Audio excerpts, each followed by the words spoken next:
and welcome back to another episode of Homefront Harmony. I am your host, Stevie Dahl, and today's episode is going to be a good one. So I'm excited you've joined us. Today we have special guest, Lieutenant Colonel Brian Jenson from the U.S. Army. Hello. How are you doing, Stevie? I'm good. How are you, my friend?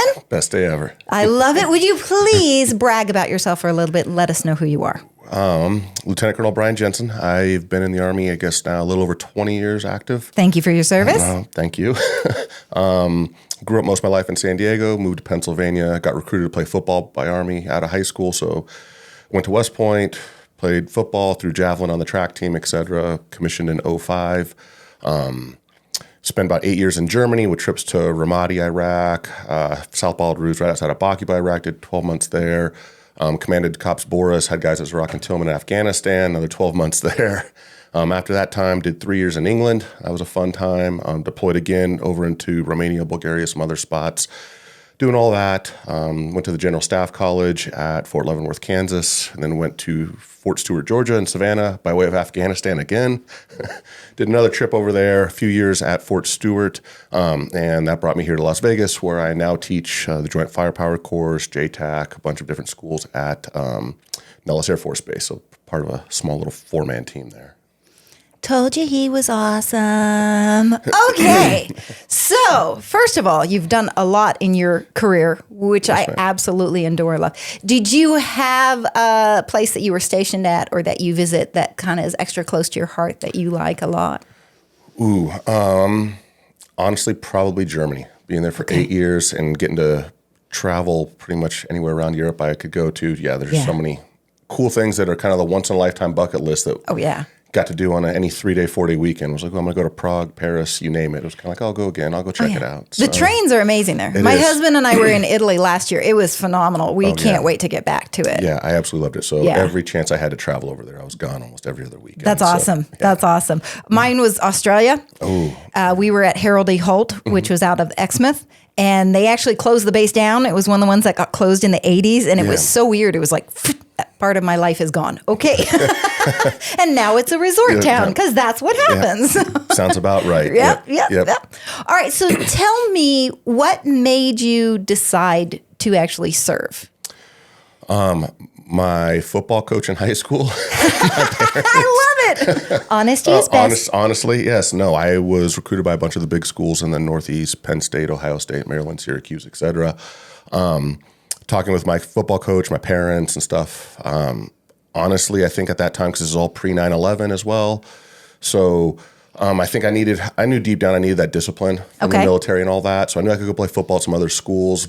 But it was kind of like, West Point at the time, great academics, great education, great follow on after college and all that. And so I just thought it was going to be a little prestigious thing to go there. And then I think like everybody, one of my biggest things I think is somebody tells me I can't do something, it's kind of the watch me, I'm going to go do it. Oh my gosh, me too. And so I had several high school teachers, I'll put it that way, that were like, there's no way you're going to survive at West Point. You're a jock. You're not exactly the brightest crayon in the box, so you're not going to make it. So I was like, all right, watch me. So, right? Yep. See, and I think that's funny to me because to me, the discipline of the military correlates with the discipline of athletics in certain areas. Absolutely. So that flows for me in that mindset 100%. So I would think, now this is totally me just being, sorry, I love football. Y'all have to bear with me. It's almost starting. College started today.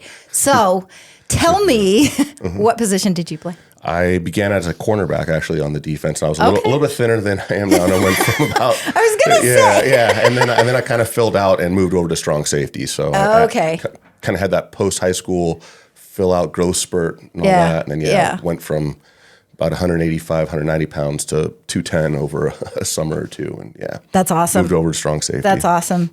Love football. We will be talking more. Yes, just ma'am. saying. Okay. You don't have to ma'am me. That was a drive-by mamming right there. It's okay. You can just say Stevie. Okay, Stevie. There you go. Good job. Proud of you. All right. Okay, so you've been in, you said slightly over 20 years? Yes, ma'am. Okay, so are you getting to I know you got yourself there, didn't you? See him? He got scared of me. Ha! Okay, so you're getting to the point where you are going to start thinking about transitioning out of your service into the civilian world. So have you already started putting a plan together, a thought process of what you want to do? So yes and no. So I did. Okay. So actually I was supposed to retire in June, just like 2 months ago. Okay, you missed it. Yeah. And so, actually my boss's boss, my super boss, actually, they asked me to extend for a year if I would do one more year and actually help me out a little with my retirement pay, but also was going to help the team out. Like I said, we're a small 4-man team and we're going to have a big changeover coming up. So they asked me to stick around, kind of give some continuity to the team. And okay, it's kind of a win-win thing, you know, no problem. So I kind of just delayed it a year. So I'll retire December next year. Okay.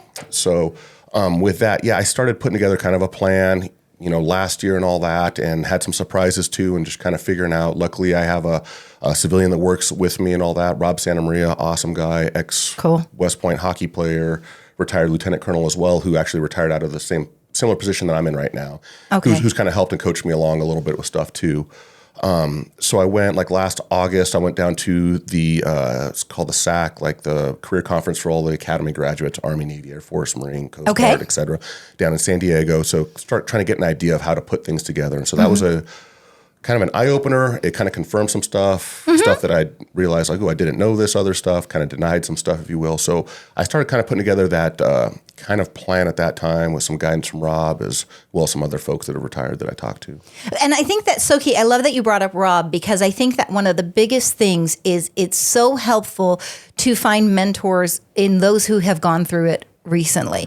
And maybe they don't work in the exact same area you did, but it's still the transition out is helpful. And I think it's not just for the service member transitioning out, it's also for the spouse dealing with what they're going through, you know, and everything to it. I mean, when my dad got out, he tried to get us back to Australia. We had already been twice, and they said no. And then he got us to San Diego. And he's just not just so populated, busy, rush, just was not his world. Right. And that's why we ended up going a few months later to Arizona kind of thing to it. But it was just, he didn't have that person, that mentor like that. He and my mom always figured it out themselves kind of thing. So I love that. And I wish that people heard more about that, because I still think there's some people out there who don't know.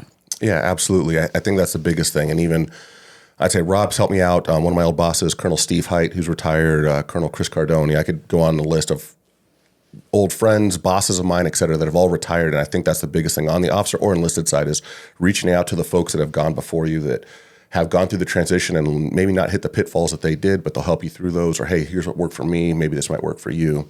And I think that's a huge thing. And like you hit on it, huge for the family. I don't have any children, but I know just even on the spouse side of the things, that helps out a bit too. But I think that even more translates when you have children and going, hey, people that transition, whether it's elementary, middle, and especially even high school age kids, you know. There you go. All right, we're going to have another shameless Stevie being personal plug. I was 13, getting to the age I could start dating. We moved from San Diego in a naval base to Arizona and snowbirds. That was mean. Okay. Sorry. Coming back. Okay. So, I was good in San Diego, fighter pilots and all. I was a happy girl. So now, when you start thinking about what you want to do, are there some best practices, some things you could tell someone who's getting close to where they're considering transition? Like, okay, first you need to start here and then lead this way.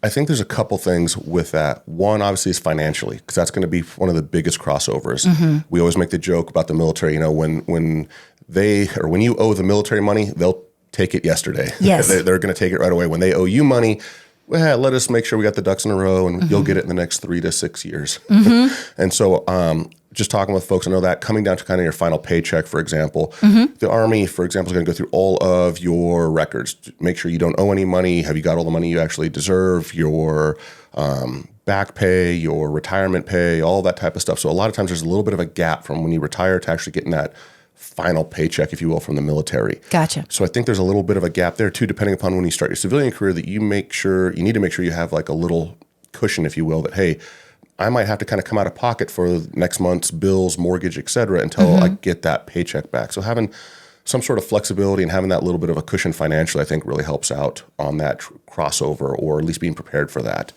I think going into it for a job, having an idea of what you want to do is great, but also remaining flexible too, that, hey, there's a ton of other opportunities out there. Yeah. And I think when you look at the statistics, people that retire, from the time they retire from the military to the time they actually retire, on average do about 4 to 6 different jobs.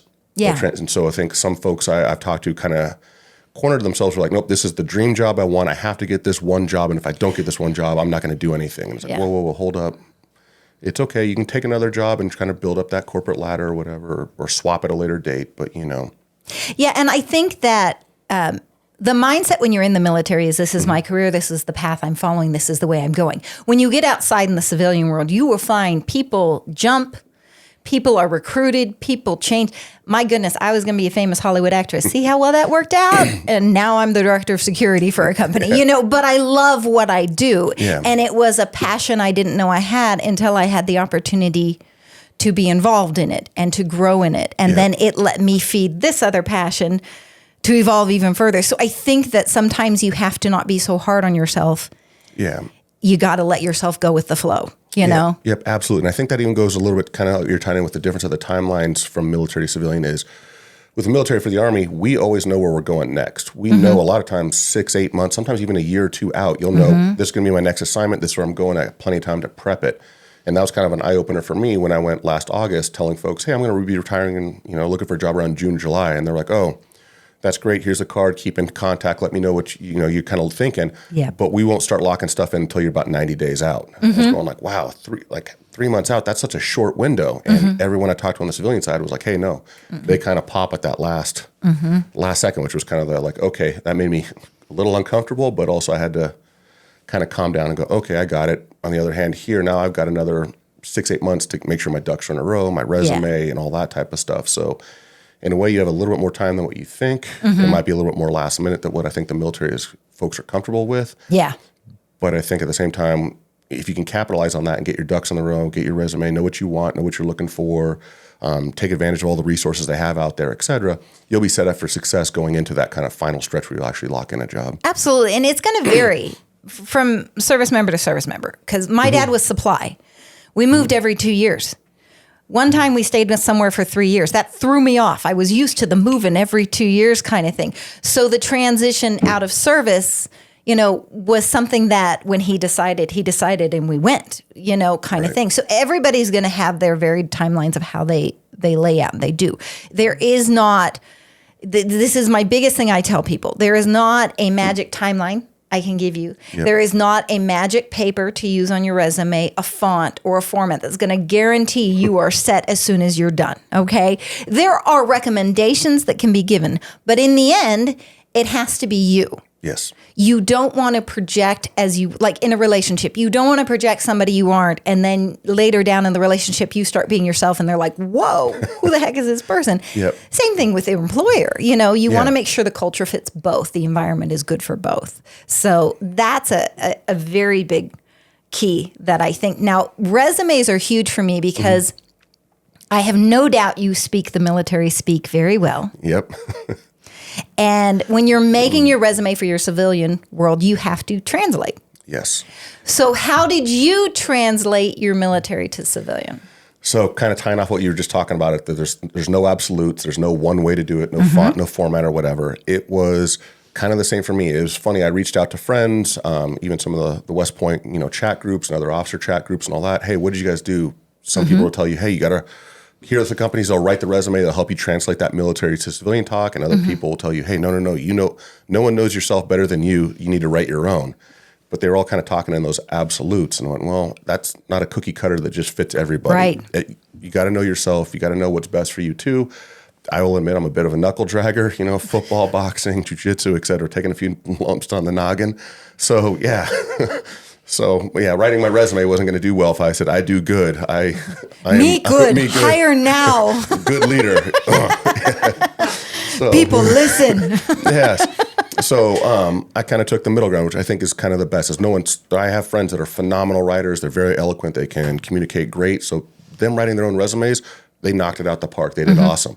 I need a little bit more help with that. So it was like, okay, cool. Let me go to a civilian company. I can provide them all the stuff. Did a few interviews with them, kind of told them what I was looking for job-wise, and they ended up doing, I think, 4 to 5 different resumes for me, kind of based off of different career paths I was looking at. And then they kind of did one, when I say a vanilla resume, that was kind of a pure blank resume, just with the basic accomplishments, basic stuff I did. I was like, okay, I can take this from here and run with it. So now if I see a specific job that doesn't fit one of those 3 or 4 resumes that they did on the side, I can kind of tweak it and adjust it to that specific position that I'm doing. But I'm not starting from scratch, but I'm also kind of pulling from my own.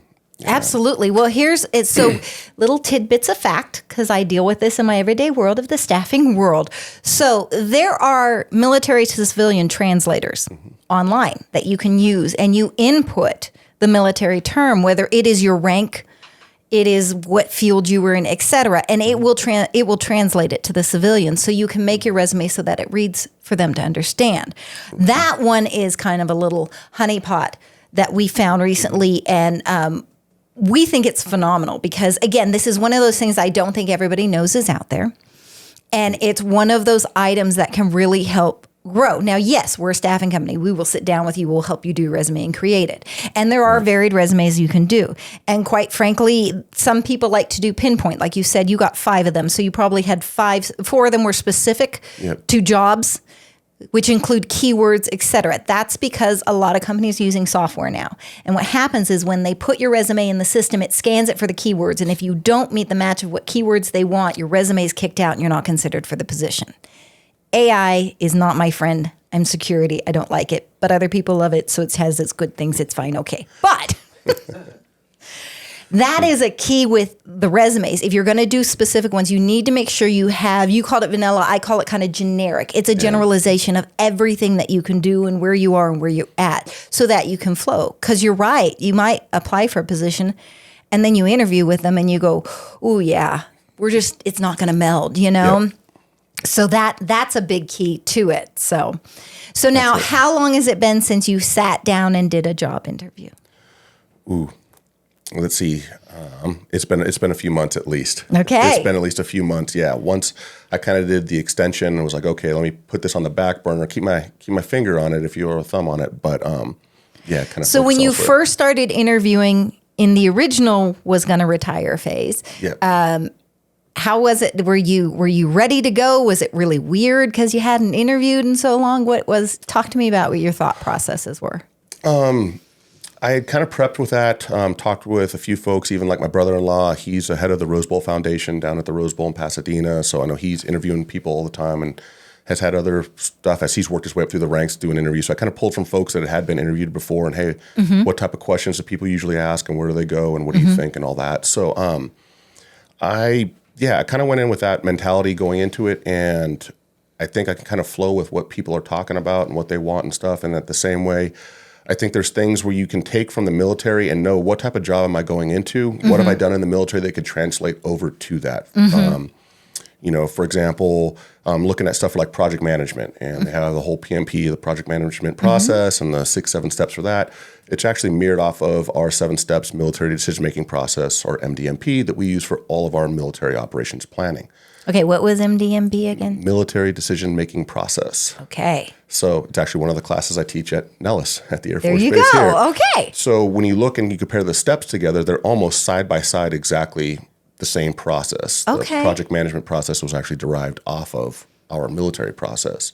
Okay. So it was stuff like that I could look and go, okay, hey, how can I research a little bit on the PMP process and kind of the steps and what they're looking for, and then make the correlations.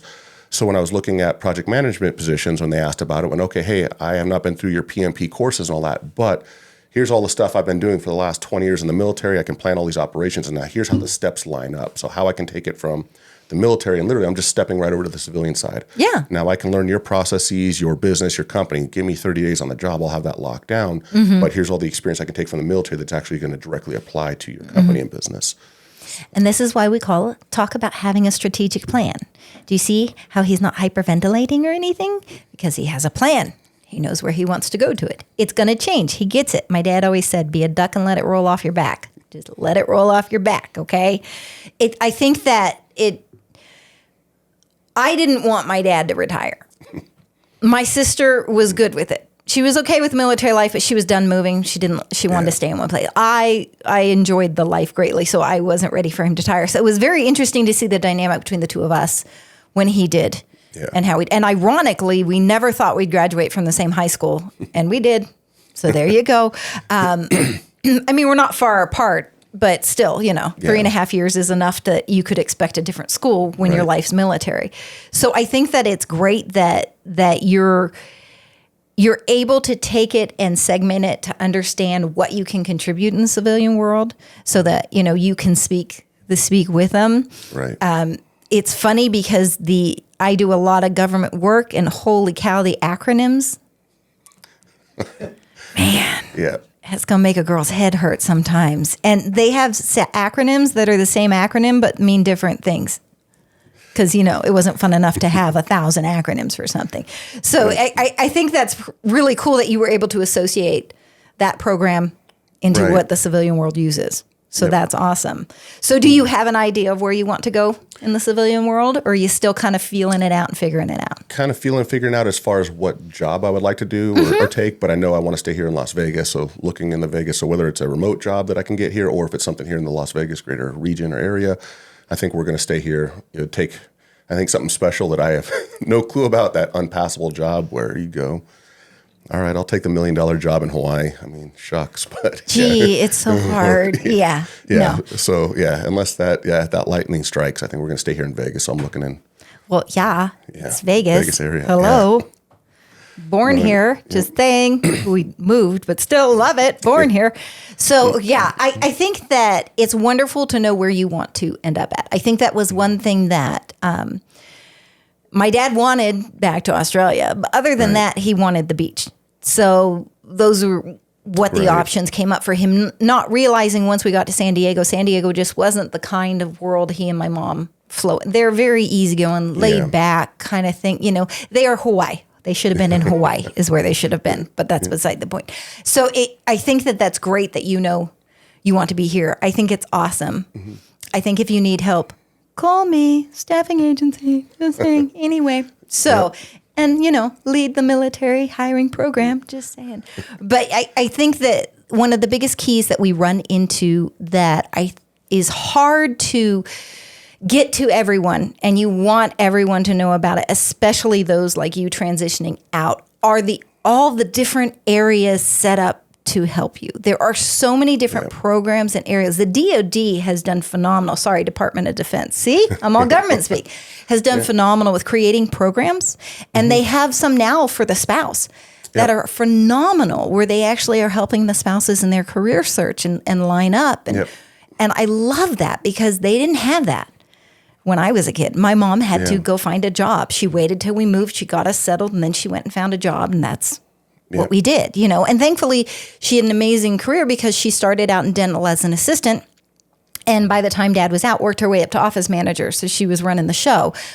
But not many spouses get the ability to have a career align like that. So I love that there's options not just for you, but also for your spouse as you transition out. So nobody's kind of left hanging. Absolutely. So I think that's phenomenal. And I think it's great that you picked Vegas because I love Vegas. It's awesome. I'm just saying, it's cool. Absolutely. So tell me, what do you think? We talked a little bit about financially understanding your finances and stuff when you're going into transition. So they get there, they see their finances, they know where they're at. How do they move forward with that so that when they transition that civilian world, they don't feel so lost? I think part of that too is understanding what your basically input from the military post career, whatever it's going to be. If you're getting out early as a young soldier, young officer, et cetera, I know the new system that they have, the blended retirement's more like a 401k where the military will match and all that. I fall under the old school traditional retirement. Yeah, we're just getting the pension and everything, which is cool. But knowing what you're going to get coming out of that, and that's kind of the start. So what I kind of did was going, okay, hey, here's what my retirement pay is going to be. This is what I can expect to get every month for retirement. I have a pretty good idea of what I'll get for my disability. I've had got blown up a few times, have a few screws in my shoulders and my neck. Blown up a few times, it's fine. It happens. Regular day at the office. It happens. Okay. So figuring out kind of like but with the disability pay, your retirement pay, what is my paycheck or basically my check from the military going to look like? And going, okay, kind of what I did was I started with, hey, what's my base salary right now? Like, what am I bringing in right now to keep this standard of living for myself and my wife? All right, now if I take away my retirement pay, deduct my disability, there's my absolute, no kidding, bottom line, what I have to be looking for as a bare minimum on the civilian side career, just so we can maintain our standard of living and quality of life right now. And then going, hey, who doesn't want more money? So anything past that, Valid statement. That's a little bit of a benefit. So I think kind of have an idea of what you're going to need coming out to either maintain your quality of life or what you're going to want to do or what type of life you want to live helps kind of gear you in on which way to go with the post-military careers and all that. Just saying, I've had friends, and it's kind of that quality of life versus money type talks, where I've had friends that have retired from the military, got out of the military, and they were chasing that golden egg. They wanted Wall Street. They wanted the big paychecks and all that. Cool. Awesome. If you're going to chase that, get it. Chase your dreams. I'm probably a little bit more less than that going, I don't need all that stress. I don't need the 20-hour-a-day work days and all that. Give me more of the middle line, maintain a good quality of life and a little less stress than that. I can understand that. I want to be the best of the best at what I do, but I also like what I do, and I try to keep that balance. It's that work-life balance. You got to keep going, and when you have extra with it, so like you're in transition, you have your transitioning out of your service, the job you're looking for, your home life. You want to make sure you're still keeping that on an even keel. That's such an important aspect to it. And tying it back into the family. When you have a spouse, you have kids and all that, taking that into effect too of the military life is not easy for them. So, as a daughter, as you're rolling around and dad's going off to the ship for 9 months here, there, or, in the Army, we're going off on our, especially coming out OAF, OEF, Iraq, Afghanistan, 12 to 15 month long deployments every other year. So going into a high stress job where you're working, 80, 90 hours a week and you're not seeing the family and all that might not be the best transition for them. But then again, maybe it is if that's what fits your family and what you're looking for or whatever. So again, it's not the cookie cutter. I'm just kind of looking at it going, okay, I don't want to work those type of hours, but I still want to have a good quality of life. I still want to be able to make some money and go on vacations and all that. So here's kind of the level of time, job, monies, et cetera, I'm looking for. So. Oh, absolutely. Absolutely. I will tell you, my mother, phenomenal military spouse. So when we were stationed in Guam, my father would go out to sea for 3 months at a time. My mother was working for the Navy at the dental clinic. We were both in school, my sister and I, and we were young. I was like 10 at this point, so my sister was like 13, and Dad would be gone for 3 months. And in Guam, big, massive iguanas, for some reason, are fascinated by power transformers, and they just walk into them and die and shut the power out in the neighborhood. And if you've ever been in a humid tropical climate without air conditioning, and she survived and didn't kill us, and we didn't kill her. And that's phenomenal because that's the epitome of, so when we went to the civilian world, the thought process is, she's got this. She's been around it. She knows it. She's good. She kind of got the whole thing. But my mom always said the dynamic was different because Dad was different because it was a different world for him. He went from that military. So he was still military at his core. To his death, if you needed to get his attention, all you had to do was yell my dad's last name. George, man, turned around military in a heartbeat. It was the most amazing thing I've ever seen. But it's because it was his heart and soul, kind of thing. So I think that I love correction. I love that you're talking about the mindset of the spouse and the kids too. Kids, they are a part of it. And they did live that world. And it does change. And depending on where you were stationed, your world was completely different. There were times we were solely on base. Mm-hmm. And we didn't go out into the civilian world. And then there were times when, no, we were all a part of it and it was fine. It was no big deal. So it is a defining factor, that thought process to it. Yeah. So give me like 5 financial best practices that you think are good for those who serve, that getting ready to transition out. I think at least a year to 2 years out, start planning so you can start building that cushion if you don't have one already. Make sure you have that cushion for that time to kind of cover those blank spots that you might need for that. Realize too that retiring, while it is great you're getting out of the military, it is also a little bit costly to you. For example, I had to look and go, wait a second, how many suits do I own? Right? Yes, and luckily I was in one of my buddy Hanato, one of my jiu-jitsu buddies' weddings recently, so I bought a suit for that. So I was like, I have a gray suit. I got one. Okay, now I need a brown one, black one, navy blue one. So it was actually funny. I was in Korea in June, and that was literally my big purchase then. I went over there because they do all the custom suits for you, a little cheaper than over here. So I went in day one in Korea. Hey, I need a brown suit or a tan suit. I need a black suit, and I need a navy blue suit. And had them custom done. So just along with whether it's the suits or clothing, for the last 20 something years, I've known what I'm wearing to work every single day. Yep. No choice. Yep.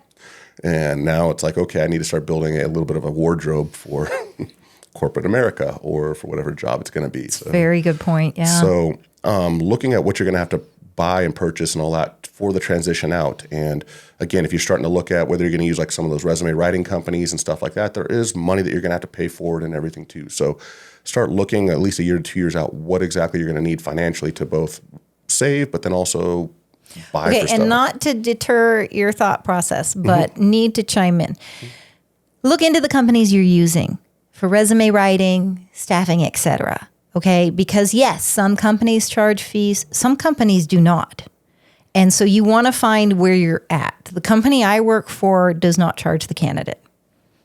Okay, there are more of those out there than there are not. But there are some companies that they're not helping you recruiting or anything. All they're doing is the resume. And yes, that company is going to charge you a fee, but research it and make sure who you're going with and what you're getting on it. Because you don't just want to go, okay, they said they do it, here's the money. Make sure they're giving you what you need and that you've done your homework. Sorry, go ahead. No, all good. Yeah, so I think those are kind of the couple big things I think of the money you need to save, the money that you're going to need to use to transition out of the military and all that. I think the other thing, again, kind of tying it back into what do I need financially when I retire? And that was kind of tying into, hey, how much am I going to have coming in from the military if I have any type of retirement or pension? Gotcha. Or any disability and all that. So that way I think that helps zero you in on what type of jobs you're really going to be looking for as well too, because you may need to earn a lot more money than what you think. You might have to earn a little less than what you think when you're kind of ballparking on where you want to be and everything. I think that's one of the big ones as well too. And I think one that kind of goes over is where do you want to live? Because that's also going to factor it in as well into all the financial cost stuff. of living, all of it. Yep. If you're going to want to go to San Diego, you want to go to New York City, you want to go to Miami, LA, or whatever. Yeah, those are going to be a little bit more expensive areas. Yeah. So setting yourself up. Yeah. So setting yourself up, going, okay, hey, maybe I only need to earn this X amount, and truth be told, not a lot of Army bases in the ideal spots or locations around the U.S. where cost of living is really all that high. So when you're looking at going, hey, here's what I need to live in Fort Sill, Oklahoma, down in Lawton, but I want to go live in San Diego. Well, all of a sudden that changes your whole job market and how much financial freedom you're really going to have and all that too. So, and I think that also then ties back into just basically having the plan. Yeah. If you know a year or two out, this is where I'm going to want to go. Well, that cost of living, that money, that cushion that I need is going to need to be a lot higher if I'm planning on going to one of those high expense cities or locations or something. Absolutely. Absolutely. Now, your spouse, because you guys are here now in Vegas, is able to have her career and have it solidified and ready to go. Yes, I'm blessed. She's got her own company. She works from home and all that, doing fitness, nutrition, behavioral health, or behavioral changes and all that, like sobriety. She's a big sobriety coach and everything. Awesome. So lucky for hers is if we did have to pick up and move somewhere, she can pick up and go wherever and plug in her job. Her company is very flexible like that. Great thing being that we're looking to stay here, so she has all of her contacts, friends, everybody here and all that. So she shouldn't really skip a beat. She just might get a little bit more annoyed with me being around the house a little bit more. So I can vouch for that. I've witnessed it. Yeah.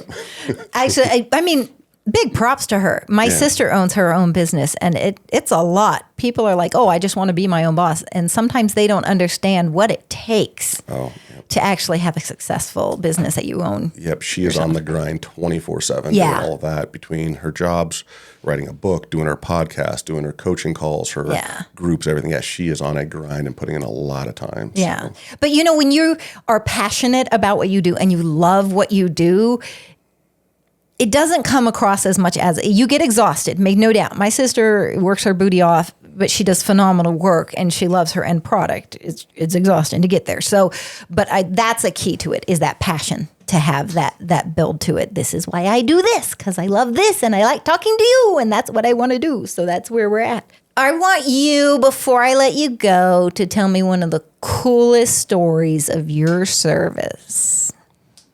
Coolest stories of my service. Something awesome you did. Something awesome that I did. Not that much awesome. Okay, we will do an example story. We were stationed in Japan. Yes. We lived in the apartments. My father was out to sea the entire year. He said he would be back for, I think it was like Mother's Day or something. And my mother told all the other wives, and the other wives said, no, he won't be back. He's not high enough rank. So then he negotiated a way to get back. I don't know all the details. And as he was coming back, there was a senior officer. He was enlisted. Mm-hmm. Enlisted means you just went right in. Officer is you did the college and then you went in. Or you did college while you were in. And so he told the officer what he was doing, and he said, come with me. So I'm like 2.5 at this time, or 3. So my sister's like 6. And so they go, well, when you're in the military, if you are with higher ranking officers and you're boarding a helo or a helicopter, who boards first? That would be the senior officer. Which means when you get off of the helicopter, who gets off first? The juniors. The helicopter pad was right behind the apartments we lived in Japan. So whenever a helicopter came to land, everybody, and I mean everybody, ran onto the field. And the first person off of that helicopter was my father. And my mother looked at all the other wives and was like, told ya. Yeah. So now tell me something fun, phenomenal, amazing, scary, whatever, something that just... I have a funny story. I'll go to the non-military. It's military in essence. We were in Germany, but it was with a few military buddies. Okay. It's just a funny story from Rome. Okay. It is a great time. This was actually when the current pope was elected, when they lost the last pope. Oh, so okay, yes. Mm-hmm. When was that? 2013, 14, I want to say, somewhere around there. I would think so, yes. Yes. So that had just happened. We had a 4-day weekend coming up. So a few of my military buddies and I, we drove about 10, 12 hours from Germany down to Rome for the weekend. Okay. Just happened to be the 4-day weekend. It just happened to be that like Wednesday, the new pope was elected. Okay. So when we got down there on like Thursday, there was people already camping out around Vatican City, waiting for the new pope to come out and give his first mass that Sunday. Okay. So we kind of did the rest of the tours, the Colosseum, Spanish Steps, and all that fun stuff. And we were like, hey, we'll save Vatican City for Monday because then it'll be cleared out and all that. Perfect. So I guess on Sunday, we ended up kind of down around Vatican City, and I believe it's St. Michael, St. Anthony's like castle or whatever that's right across the street from it. Yes. Mm-hmm. And we were up around there. We were up on the roof, kind of where the old like lookouts were, and we could look down into Vatican City, and it was already cleared out from after the mass. The whole city cleared out. Wow. So we were like, oh, well, let's just go knock this out, and we'll go check out the Vatican City. And so as we're going through, we got right in, and we're walking through St. Peter's Basilica and all that, and we're looking around. And the Swiss Guard came out, started kind of shooing and escorting everybody out of Vatican City, kicking them out and going, hey, it's being shut down. And one of my buddies, Shade, goes by Shade, he was fluent in Italian and everything. So he walked up and started talking to the Swiss Guard. Of course, Shade's fluent in Italian. Yeah. Go ahead. So Shade walked up, started asking him, hey, like, what's going on? And they were like, oh, well, basically, like, we're kicking everybody out because the Pope's coming down with all the cardinals for his, like, private mass.